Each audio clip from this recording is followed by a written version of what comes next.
Živjo! Pripravila sem serijo Migaj z nami, s katero vas želim spodbuditi k gibanju.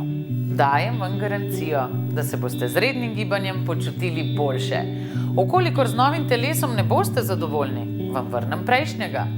Pripravila sem vaje za dihanje. Z njihovo izvedbo se boste umirili in izboljšali dihalno kondicijo. V posnetku Dobra drža boste dobili napotke, kako se čim večkrat na dan postavite v najboljšo držo svojega telesa. Veliko težav s hrbtenico namreč izvira prav iz slabe drže. Video si zavrtite čim večkrat, saj je pomembno, da vam pride dobra drža v podzavest.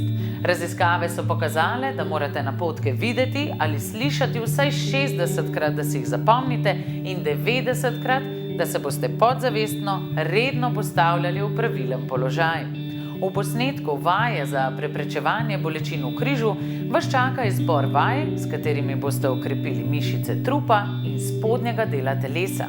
Večinoma so te namreč šibke, drža telesa ni pravilna in posledica so bolečine. Z redno vadbo jih lahko preprečite. Pripravila sem tudi nabor vaj za raztezanje, ki vključujejo vse mišične skupine. Z njihovo redno izvedbo boste postali bolj gibljivi, vaše počutje pa se bo izboljšalo. Z rednim izvajanjem vaj za moč boste postali močnejši, postava se vam bo lepo oblikovala, hkrati pa so te vaje dobra osnova, preden začnete s tekom ali drugimi vadbami, ki vključujejo hiter tempo in poskoke.